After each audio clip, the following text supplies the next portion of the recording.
오늘은 거룩하고 복된 주님의 날입니다. 다 함께 일어나셔서 살아계신 하나님께 예배 드리겠습니다.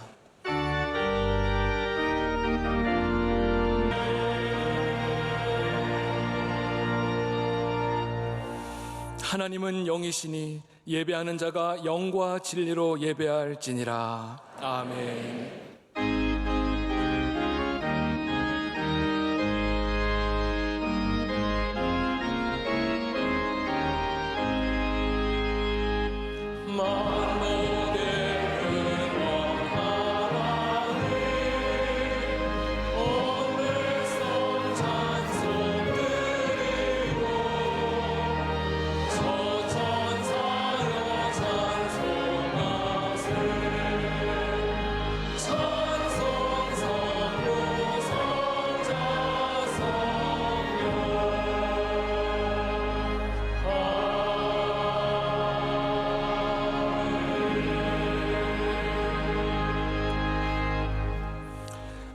전능하사 천지를 만드신 하나님 아버지를 내가 믿사오며 그 외아들 우리 주 예수 그리스도를 믿사오니 이는 성령으로 잉태하사 동정녀 마리아에게 나시고 본디오 빌라도에게 고난을 받으사 십자가에 못 박혀 죽으시고 장사한 지 사흘 만에 죽은 자 가운데서 다시 살아나시며 하늘에 오르사 전능하신 하나님 우편에 앉아 계시다가 저리로서 산자와 죽은 자를 심판하러 오시리라.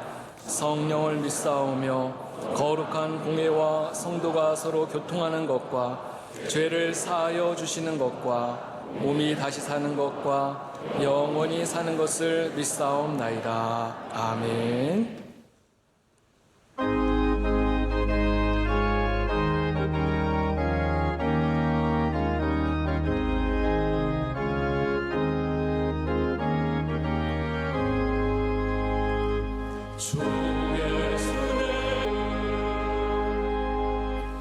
예배를 위하여 송태환 장로님께서 기도 인도하시겠습니다. 사랑과 은혜가 풍성하신 하나님께 감사와 찬송과 영광을 돌립니다. 거룩한 주일 은혜의 보좌에 나와 두 손 높이 들고 기도드릴 때 허물 많은 우리의 죄악을 용서하시고 천국 백성 삼으사 신령과 진정으로 드리는 예배를 주님 기뻐 받아 주시옵소서. 우리에게 긍휼을 베푸시는 주여, 지구촌 곳곳마다 분쟁과 재난, 질병과 환난으로 황무한 이 땅을 고쳐주시고 전쟁이 끊어지며 화해와 회복이 있는 참 평화의 때가 속히 임하게 하옵소서. 선교사의 순교와 복음의 빛으로 일어선 우리나라를 만인 제사장 나라, 참 자유가 있는 민주주의 나라 되게 하시고 대통령과 위정자에게 공의와 정의, 정직함을 주실 때 정치와 사회에 안정되고 경제가 발전하여 다음 세대에게 더 큰 희망을 주는 통일 한국을 반드시 이룰 줄 믿습니다. 43년 전 오직 주님만 의지하고 반석 위에 세운 명성교회를 지켜주시고 잠든 새벽을 깨우며 선교의 사명을 끝까지 감당하며 더 크게 부흥하게 역사하옵소서. C채널, MCM, 캄보디아, 필리핀, 기독교도서 성서병원, 국내 모든 선교 현장마다 아름다운 선교의 열매가 맺게 하시고 선교사의 가정을 지켜 주옵소서. 아프리카 선교 여정을 잘 감당하고 오신 담임 목사님, 선한 목회사에게 어려움 없도록 승리의 오른팔로 붙들어 주시고 원로 목사님의 비전 선교와 교회 연합과 일치를 향한 큰 걸음마다 주께서 동행하시고 내주하시는 사모님 건강도 지켜주실 줄 믿습니다. 지난 3월 위대한 부르심 9월 모기 연사의 주제에 특별한 새벽 집회 말씀으로 때를 따라 은혜를 허락하신 주님 감사합니다. 기도의 응답과 말세의 은혜를 받아 결단하고 모든 성도가 사명을 감당하며 진심으로 나아가는 은혜의 잔치가 될 줄 믿습니다. 이어지는 108회 총회가 복음으로 치유되며 통합하고 회복되는 성총회가 되게 역사하옵소서. 이 시간 우물가의 여심처럼 말씀을 기다립니다. 담임 목사님의 선포되는 말씀의 샘물을 마시는 자마다 다시 목마르지 않고 놀라운 하나님의 은혜가 임할 줄 믿으며 믿음의 주여 온전케 하시는 주 예수님 이름으로 간절히 기도드립니다. 아멘.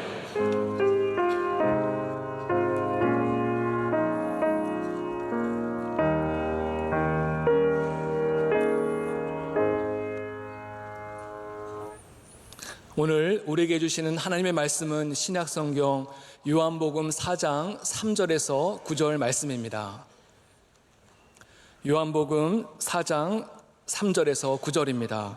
이 말씀을 김승재 지사님과 엄효진 지사님께서 봉독해 주시겠습니다. 유대를 떠나사 다시 갈릴리로 가실새 사마리아를 통과하여야 하겠는지라. 사마리아에 있는 수가라는 동네에 이르시니 야곱이 그 아들 요셉에게 준 땅이 가깝고 거기 또 야곱의 우물이 있더라. 예수께서 길 가시다가 피곤하여 우물 곁에 그대로 앉으시니 때가 6시쯤 되었더라. 사마리아 여자 한 사람이 물을 기르러 왔음에 예수께서 물을 좀 달라 하시니 이는 제자들이 먹을 것을 사러 그 동네에 들어갔음이러라. 사마리아 여자가 이르되 당신은 유대인으로서 어찌하여 사마리아 여자인 나에게 물을 달라 하나이까 하니 이는 유대인이 사마리아인과 상종하지 아니함이로라. 아멘.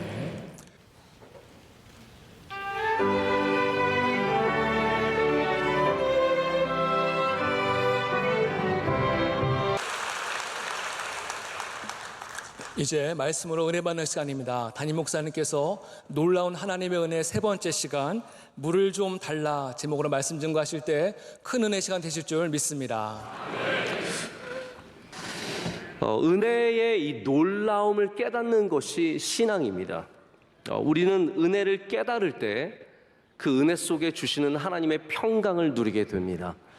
이 신약 성경에 은혜와 평안이라는 단어는 묶음으로 10번 등장을 합니다. 은혜와 평강이라는 단어, 평안이라는 단어가 함께 있는 것은 은혜를 아는 사람이 누리는 것이 평안이기 때문입니다.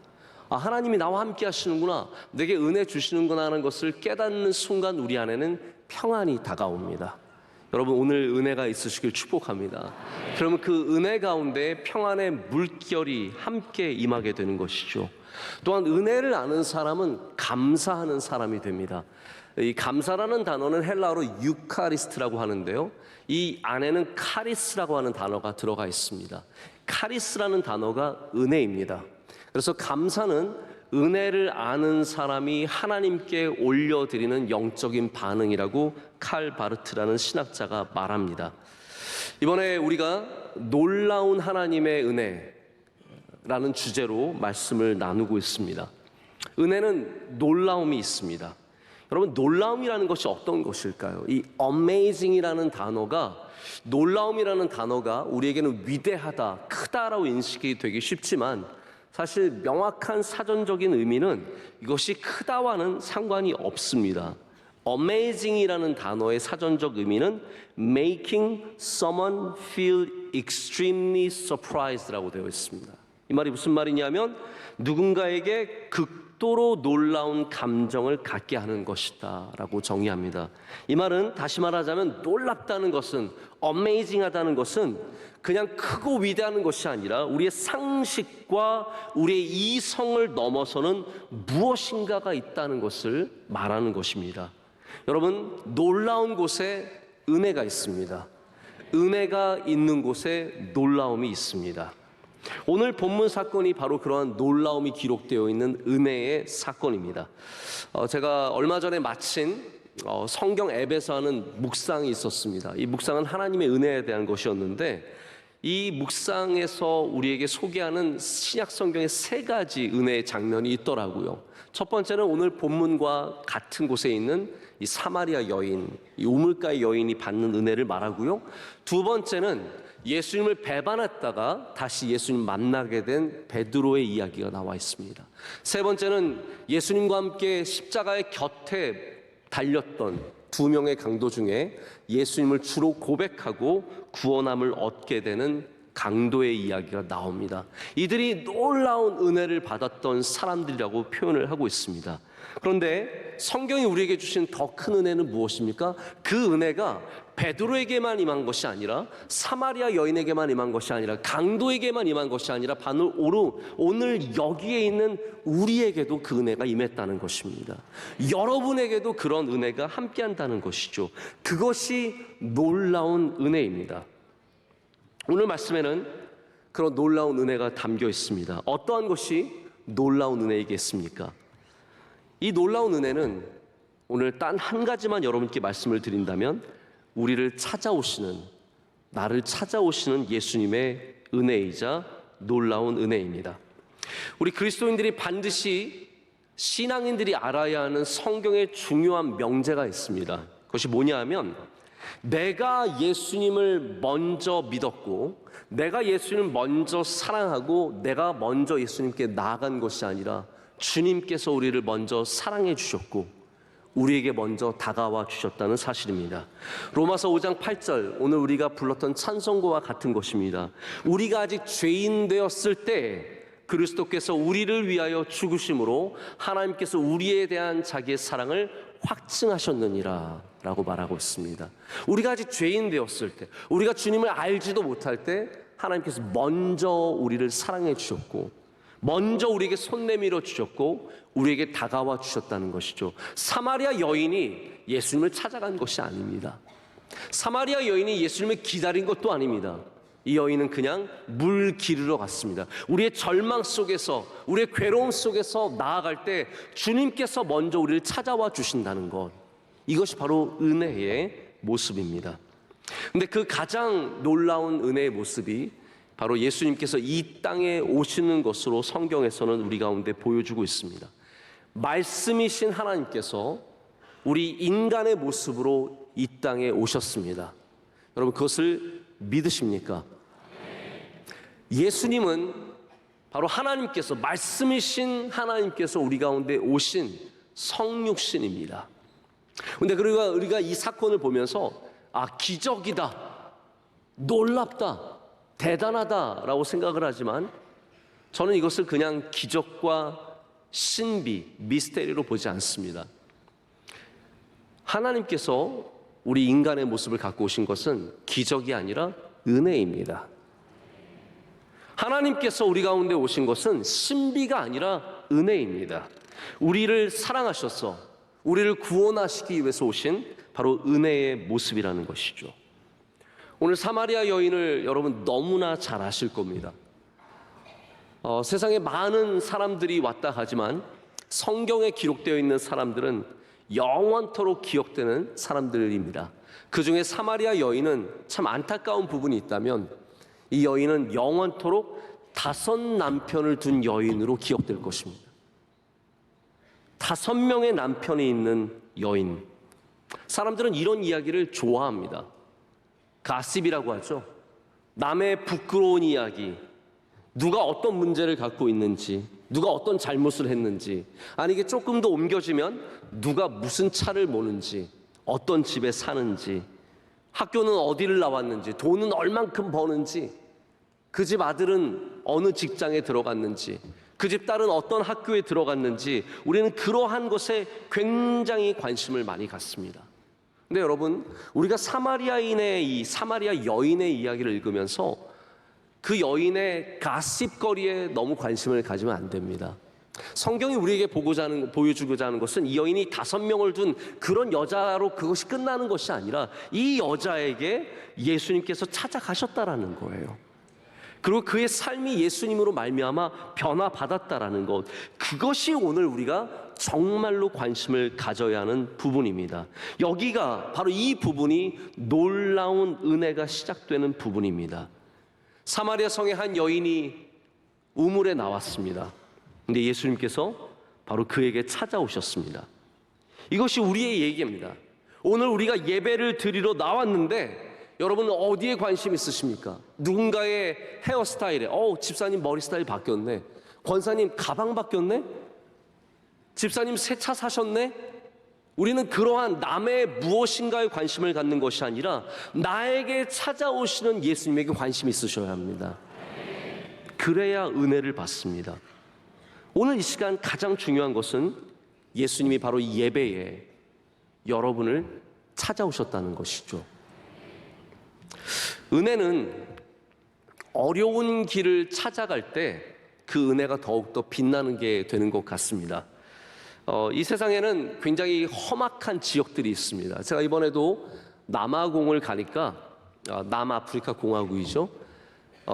제가 거기 가는 거에 대해서 굉장히 불안해하시는 분이 한 분 계셨습니다. 저희 매형, 지난 수요일에 말씀 전하신 이필산 목사님이 저한테 굉장히 걱정하면서 야, 남아공은 호텔 로비에서도 강도를 당한다더라. 정말 조심해야 한다. 너무 걱정을 해주셔서 저도 겁을 많이 먹고 갔더니 의외로 굉장히 안전했습니다. 꼭 모르는 사람이 그렇게 걱정을 많이 합니다. 우리 한국도요, 우리 살아가는 사람들은 그렇게 걱정하지 않습니다. 그러나 꼭 모르는 사람들이 이 북한이 미사일을 쏘든 뭘 하든 우리는 그냥 평안히 살아가고 있잖아요. 저도 그래서 남아공에 갔더니 의외로 안전하고 밤에만 조심하면 된대요. 밤에는 절대로 다니면 안 된다고 하고, 그래서 밤에는 남아공 사람들도 이 빨간불 때문에 서 있을 때 만약 사람이 다가오면 그냥 가도 경찰이 안 잡는다고 합니다. 위험하기 때문에, 강도를 당하거나 위험을 당할 수 있기 때문에 교통 법규를 어기는 것조차 그들이 허용해 주는 그러한 지역들이 있다는 얘기를 들었습니다. LA에는 컴튼이라는 지역이 있습니다. 뉴욕에는 할렘이라고 하는 지역이 있고요. 시카고에는 사우스사이드가 있고 뉴저지에는 뉴악이라는 도시가 있습니다. 이런 지역들은 범죄율이 높기로 악명 높은 도시들입니다. 저는 그중에 뉴욕 근처에 있었기 때문에 할렘을 자주 지나다녔습니다. 토요일 저녁 예배를 마치고 우리 청년들을 내려주기 위해서 가끔 맨하탄 북쪽에 있는 곳을 지나가게 되면 마음이 쿵쾅거립니다. 여기 가도 될까? 오늘은 안전할까? 두려운 마음으로 가게 됩니다.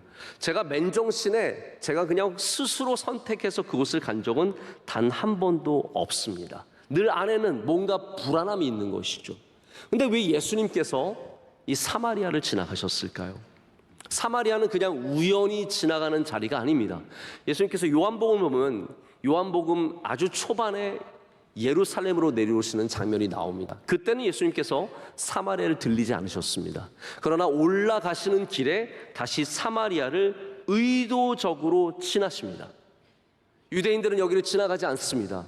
상종하지도 않는 사람들 뿐만 아니라 때로는 사마리아 사람들이 강도짓을 하였기 때문에 지나가는 사람을 붙잡아서 그들의 물건을 빼앗고 해쳤기 때문에 여기는 지나가서는 안 되는 곳입니다. 예수님께서 오늘 이 시간에 오후 6시에 이 시간에 바로 여기에 계셨던 것은 다른 이유가 아니라 바로 이 여인을 만나기 위해서, 은혜를 베풀기 위해서 어려운 길, 위험한 길, 힘든 길을 택하는 겁니다. 여러분, 오늘 예배 나오실 때 먼 길을 나오신 분들 은혜가 있을 줄로 믿습니다. 아니, 가까운 곳에서 오셨을지라도 정말 주님을 사모하는 마음으로 이 자리에 오셨다면 그 길이 복된 것이고 은혜가 있는 길입니다. 모든 성도의 길은 은혜가 있습니다. 주님 앞에 나오는 사람은 은혜를 받게 되어 있습니다. 어려운 길은 은혜가 있습니다. 제가 이번에 에티오피아를 갔더니 여러 번 가다 보니까 이제 저는 사실 에티오피아가 그렇게 멀게 느껴지지도 않고 그렇게 어렵게 느껴지지도 않습니다. 근데 막상 도착하면 거기 계신 선교사님들이나 우리 컴파운드에서 일하시는 많은 의사 선생님들, 간호사님들, 이런 분들이 저를 환영하면서 꼭 하시는 말씀이 있어요. 목사님, 이 먼 데를 어떻게 오셨어요? 이 먼 곳을 어떻게 오셨어요? 콩고에 갔더니 정말 콩고는 진짜 멀었습니다. 콩고에 있는 대학생들과 선교사님들이 목사님, 이 먼 데를 어떻게 오셨어요?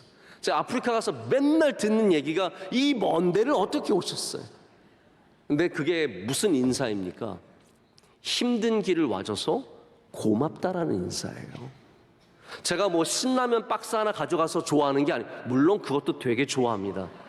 그러나 정말로 좋아하는 것은 먼 길을 와주신 그 걸음. 제가 몇 년 전에 우리 선교사님이 계시는 아마존을 간 적이 있습니다. 우리 아마존에서 사역하시는 선교사님께서 저한테 그런 얘기를 해주셨어요. 목사님, 다른 교회 청년들도 단기 선교로 저희 많이 오는데 우리 파송교회인 명성교회 청년들이 왔으면 너무 좋겠어요. 제 소원입니다. 그러시는 거예요. 그럼 소원은 들어줘야 되잖아요. 그래서 우리 선교사님 계신 곳에 저희 청년들과 저희 의사 집사님 몇 분과 함께, 거기는 진짜 멉니다. 3일을 갔습니다. 비행기만 30시간을 타고 갔습니다. 마지막에 경비행기 제가 요 근래에 갑자기 핸드폰에서 옛날 사진들 올라오는 프로그램이 있거든요. 그때 사진이 딱 올라오는데 보니까 50년 된 경비행기인데 저는 그 비행기가 세상에서 제일 무서웠습니다. 털털털털털 거리면서 날아가는데 이게 과연 날아갈 수 있을까? 뭐 걱정되는 그런 비행기를 타고 왔는데 그때 내렸을 때도 우리 선교사님이 하신 말씀이 그거였어요. 목사님 와주셔서 고맙습니다. 이 먼 곳을 와주셔서 고맙습니다. 여러분, 우리가 주님께 진짜 감사한 것이 무엇입니까?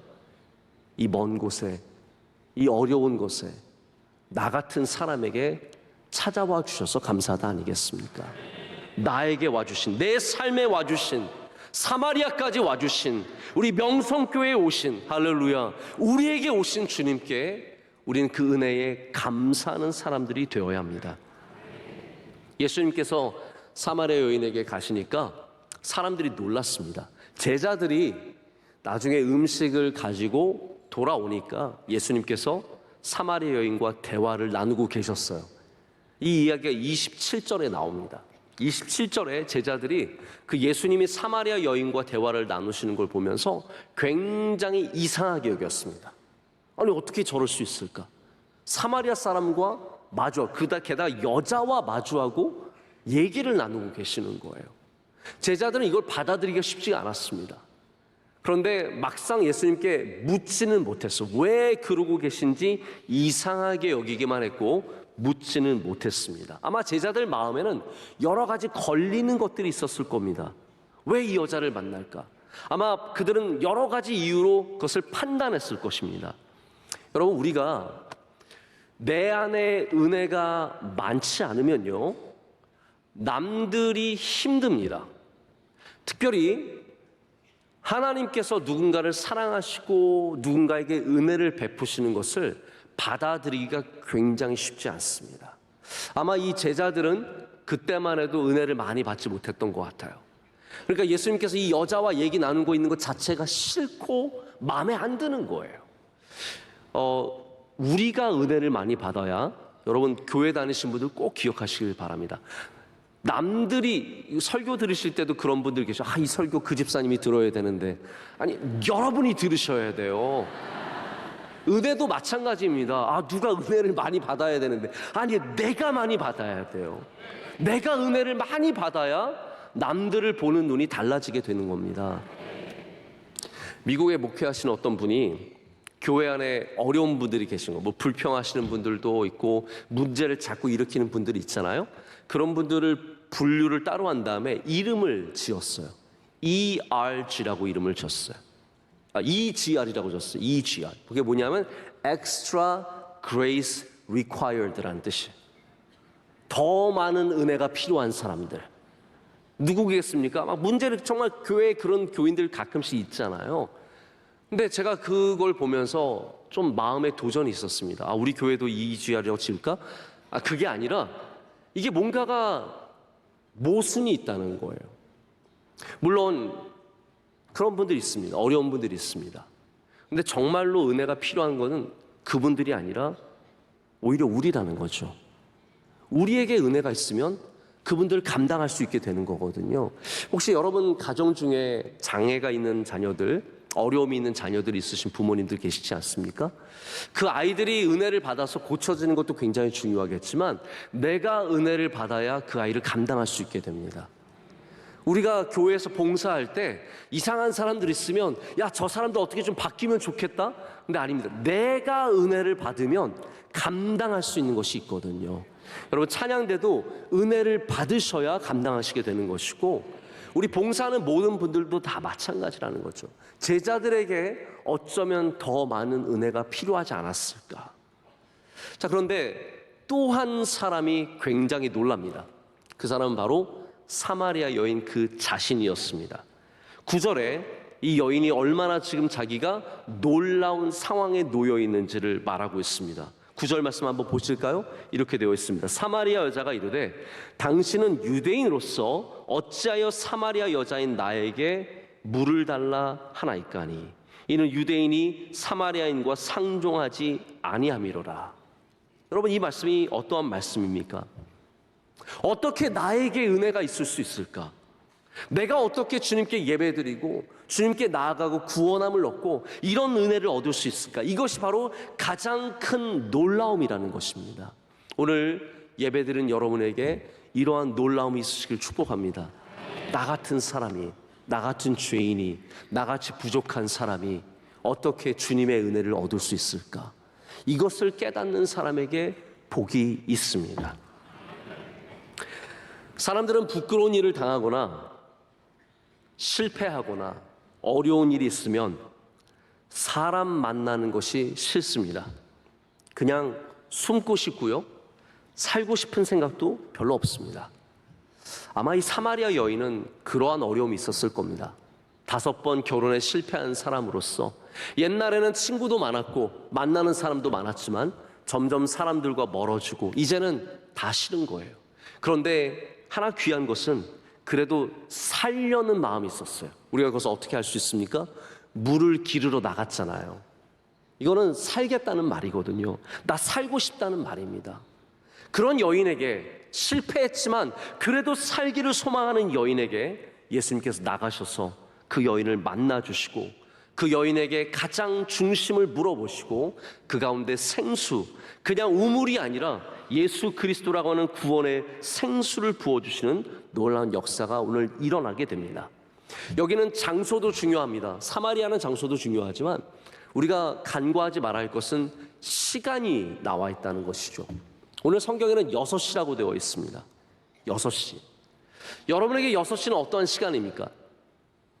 우리의 6시는 우리가 실패한 시간이고 우리가 사람을 만나기 싫은 시간이고 우리가 목마른 시간입니다. 자, 6시라는 것을 제가 잠깐 좀 설명을 드리고 갈게요.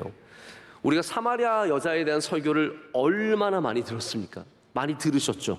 내용을 다 잘 알고 계시죠? 보통 우리가 알고 있기로는 이 6시, 6시라는 것은 유대인의 시각으로 따지면 정오입니다. 정오. 점심시간입니다. 그래서 대부분의 설교는 어떻게 전해졌냐 하면 이 뜨거운 떼약볕에 사람들이 안 나오는 시간에 물을 기르러 이 여인이 나왔다라고 우리가 보통 이해를 하고 있습니다. 맞습니까? 뭐 관심이 아예 없으십니까? 네. 여러분이 이해하는, 저도 그렇게 이해를 했고 아마 우리를 대부분이 그렇게 이해를 했을 겁니다. 자, 근데 요한복음은 좀 다른 면이 있는 걸 우리가 알아야 합니다. 이 사마리아 여인의 이야기가 요한복음에 나와 있는데 마태, 마가, 누가복음은 유대인의 시간으로 모든 시간이 적혀 있습니다. 그래서 6시는 12시예요. 우리 시간으로 말하자면. 3시는 오후 3시입니다. 3시는 9시, 저녁 6시가 됩니다. 이렇게 다 시간이 다릅니다. 자, 근데 요한복음은 조금 다릅니다. 요한복음은 로마인의 것으로 많은 것들이 기록이 되어 있습니다. 예를 들어서 우리가 잘 아는 갈릴리 바다, 우리 갈릴리 바다라고 부르잖아요. 근데 요한복음에는 갈릴리 바다를 뭐라고 부르는지 아십니까? 디베랴 호숫가라고 하죠. 예수님께서 디베랴 호숫가에서, 타이베리아스라고 하는 호숫가에서 베드로를 만나 주십니다. 이거는 로마인이 부르는 이름이에요. 갈릴리는 유대인이 부르는 이름, 디베랴는 로마인이 부르는 이름입니다. 시간도 마찬가지입니다. 여기 나오는 시간은 로마인의 시간으로 대부분 다 요한복음에 적혀 있습니다. 그래서 6시라는 시간은 로마인의 시간을 따르면 우리의 6시와 똑같은 시간입니다. 오후 6시 혹은 오전 6시가 될 수 있습니다. 자, 그래서 지금까지 우리가 대낮에 햇볕을 피하는 사람들, 조용한 가운데 아무도 만나기 싫어서 나갔던 여인의 이야기도 맞을 수 있지만 오후 6시에 해질녘에 물을 기르러 간 사건이 될 수도 있습니다. 자, 제가 성경학자가 아니고 여기에 대해서 더 많은 논쟁을 일으키고 싶지는 않기 때문에 이 정도로 소개를 드리는데 정말로 중요한 건 이겁니다. 여러분, 아무도 없는데 물을 길러 나갔든지 선선한 바람이 부는 오후에 물을 길러 나갔든지 새벽 같은 이른 아침에 물을 길러 나갔든지 중요한 것은 뭐냐면 6시가 가리키는 것은 우리의 목마른 시간이라는 것입니다. 우리의 외로운 시간이라는 것이죠. 우리의 절망과 아픔의 시간을 말하고 있습니다. 여러분, 모든 6시, 여러분의 삶에 있는 6시에 누가 그 시간에 여러분에게 다가오시겠습니까? 바로 예수님께서 그 시간에 다가오신다라는 겁니다. 절망의 어두운 밤에, 외로운 밤에, 소망이 없는 새벽에 주님께서 그 시간에 우리에게 다가오셔서 우리에게 말을 건네주십니다. 그것이 무엇입니까? 오늘 말씀에 나오듯이 물을 좀 달라라고 하십니다. 물을 좀 달라라는 것은 주님께서 정말 무엇이 필요하셔서 우리에게 주시는 말씀이 아닙니다. 여러분, 근본적으로 하나님은 아무것도 필요하신 분이 아니십니다. 하나님은 모든 걸 다 갖고 계신 분이시고 부족함이 없으신 분이세요. 할렐루야. 하나님은 뭐가 필요하셔서 요구하시는 분이 아니십니다. 자, 그런데 왜 하나님께서 우리에게 예배를 요구하십니까? 하나님께서 예배를 우리에게 요구하시는 것은 이 예배를 통해서 하나님께서 우리와 교제하기를 원하시기 때문이에요. 하나님 뭐 저녁에 막 하늘에 앉으셔가지고 오늘은 예배가 없어서 너무 심심하네, 이런 분이 아니시라는 거죠. 이미 충분하시지만 이 예배의 자리를 통해서 우리를 만나시고, 그리고 이 예배를 통해서 우리에게 은혜를 베풀어 주시기 위해서 하나님은 예배를 요구하십니다. 모든 하나님의 요구에는 은혜가 있다는 걸 아셔야 돼요. 예수님도 마찬가지입니다. 예수님께서 물을 좀 달라라고 했을 때, 물론 예수님은 목이 마르셨어요. 나중에 십자가에 달리셔서도 내가 목마르다 하셨습니다. 예수님은 목이 마를 수 있는 우리 인간의 몸을 가지셨어요. 그러나 정말로 예수님께서 원하셨던 것은 물을 달라라는 것이 아니라, 물이 아니라 이 여자와의 교제, 만남, 대화하셨다라는 거죠. 주님은 우리를 그렇게 부르십니다. 제가 정말로 귀하게 생각하는 신학자 조나단 에드워즈와 신학의 대가라고 할 수 있는 어거스틴, 이 두 사람이 공통적으로 갖고 있는 창조의 관점이 그겁니다. 왜 하나님께서 창조하셨는가? 왜 하나님께서 시간과 역사를 창조하셨는가? 그것은 하나님께서 무엇이 필요하셔서가 아니라 바로 우리를 만나시는 자리를 만들기 위해서 창조하셨다는 거죠. 저는 그것이 너무나 큰 은혜이며 그것이 큰 기쁨입니다. 하나님은 우리를 원하신다라는 것. 은혜는 그렇습니다. 우리를 부릅니다. 우리는 예배에 나와서 하나님께 예배를 드리지만 그 예배가 우리를 살리고 우리를 힘있게 하고 우리를 변화시키지 않습니까? 하나님이 요구하시는 자리로 나가면 우리가 은혜를 받게 되어 있습니다.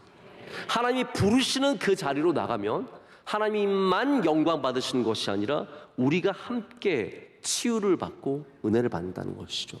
사마리아 여인은 이 물 좀 달라라고 하는 예수님의 말씀에 응답함으로 말미암아 그의 삶에 많은 은혜를 받습니다. 그의 아픔이 씻겨져 나가고 새로운 삶이 시작되고, 여러분 아시죠? 이 여자가 사마리아인의 사마리아 성의 첫 번째 선교사가 되는 거예요.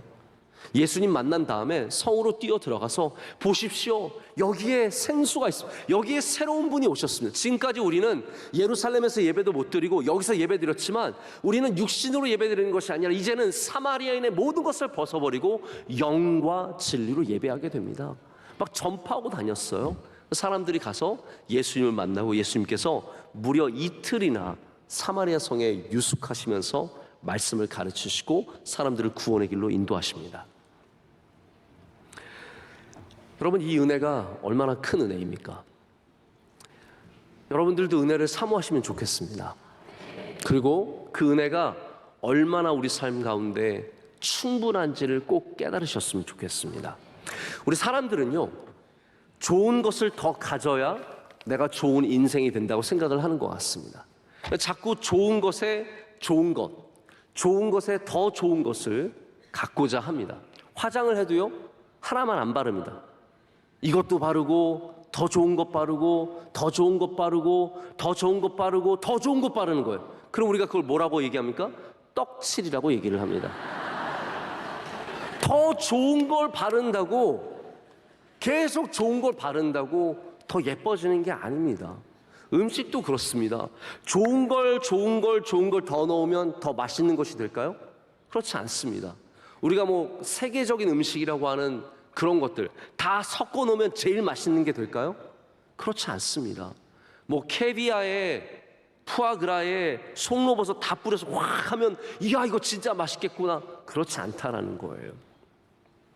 제가 종종 저희 원로 목사님과 식사를 하는데 우리 원로 목사님의 식사 방식은 저와 조금 다른 면들이 있습니다.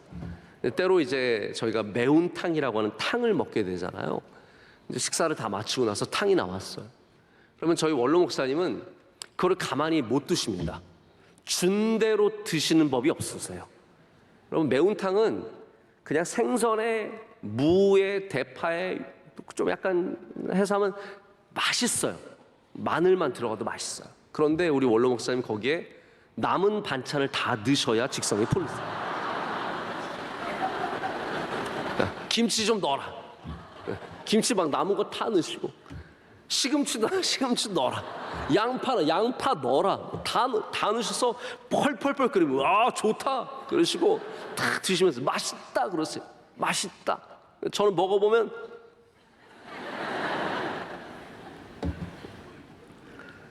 다 싸그리 몽땅 넣는다고 더 맛있는 게 되는 건 아닙니다. 은혜도 그렇습니다. 우리는 자꾸 은혜에 무엇인가를 더하려고 합니다. 은혜에 뭔가를 더해야 더 완전해진다고 생각을 하죠. 갈라디아 교회 사람들이 그랬습니다. 바울이 가서 복음을 전해요. 예수 그리스도면 충분하다는 거예요. 예수 그리스도를 믿는 믿음이면 충분하다고 가르쳤는데 유대에서 사람들이 와서 아니라 할례 받아야 된다는 거예요. 절기를 지켜야 된다는 거예요. 뭔가를 더 붙여야 온전해진다고 가르친 겁니다. 아닙니다. 예수님만으로 충분한 겁니다. 은혜만으로 충분한 겁니다. 근데 우리는 거기에 자꾸 뭔가를 더 하려고 해요. 하나님께서 안식일을 정하시고 안식일에 무엇인가를 금지해 주셨습니다. 제가 이거 언젠가 또 설교를 한번 하려고 준비했었는데, 하나님께서 안식일에 금지한 모든 것은 우리에게 쉼을 주시기 위한 은혜였습니다.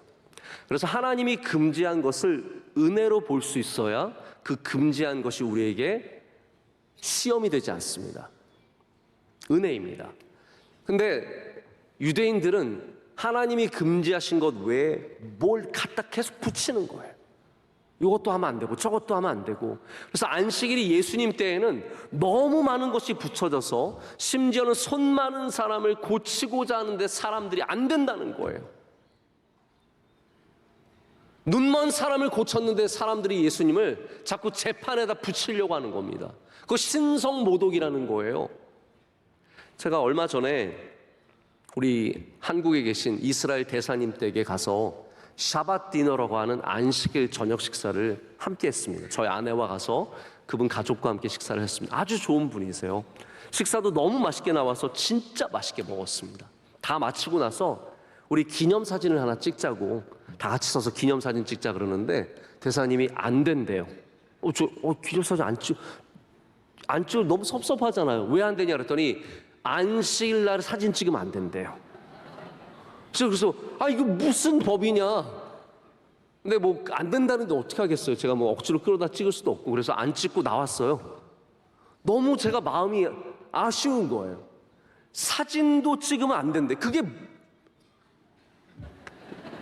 저는 뭐 그거를 제가 존중은 하고 그분들의 풍습이니까 인정은 하지만, 여러분, 안식일이 은혜에서 멀어지면 이렇게 되는 겁니다. 인간들이 지키는 법으로 쌓여져 있는 것이죠.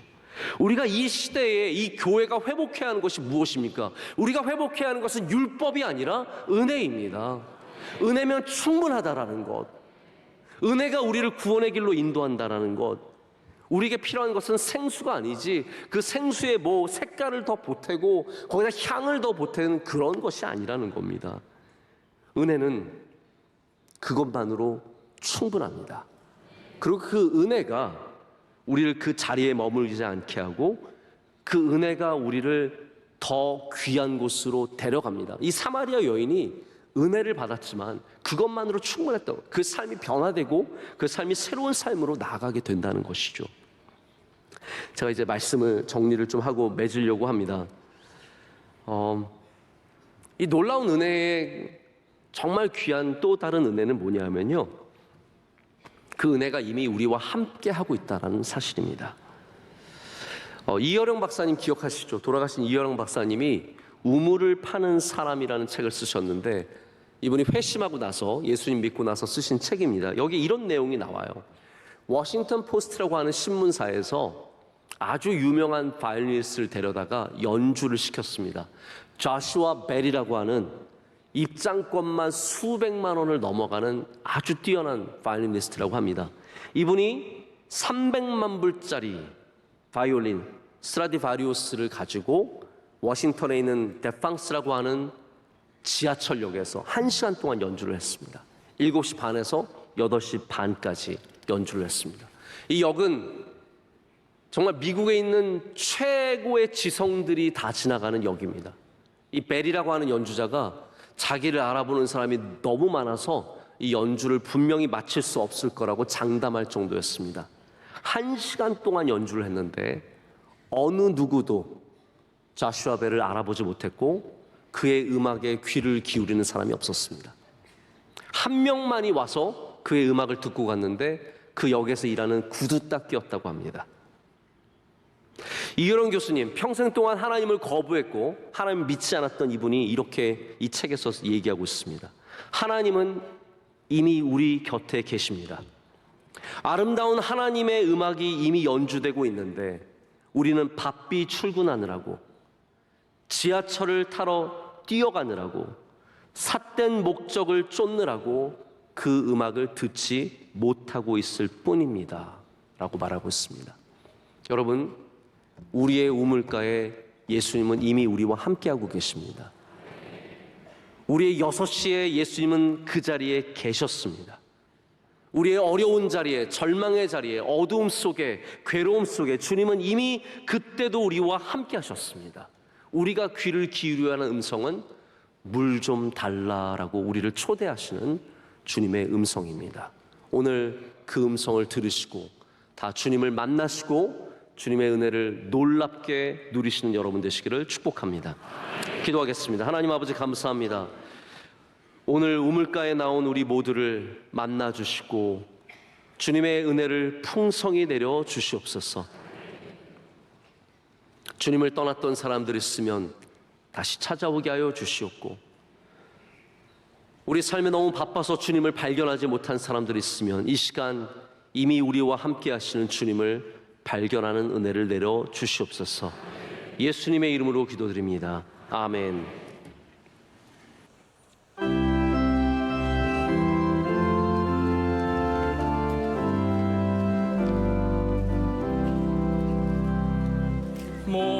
목마른 자들아 다 이리 오라.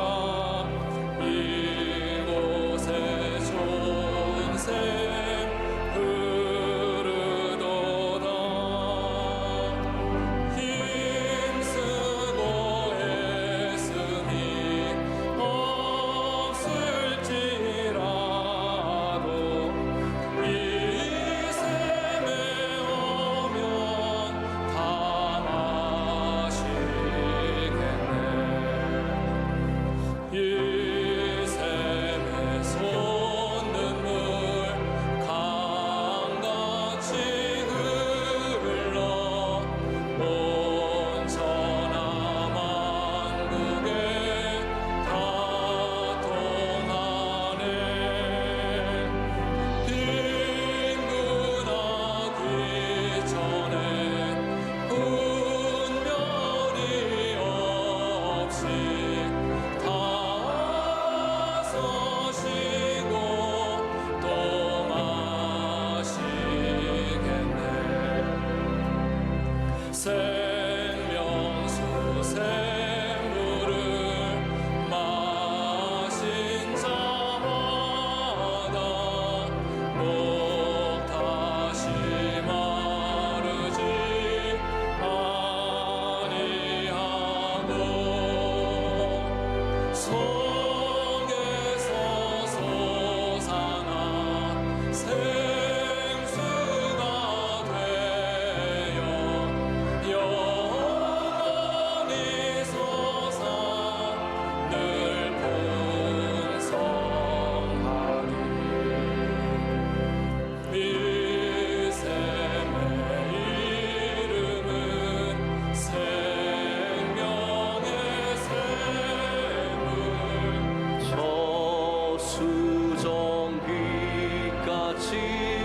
늘 맑도다. 어린 양 보좌가 그 머리 되어 생명수 샘이 늘 그치지 않네.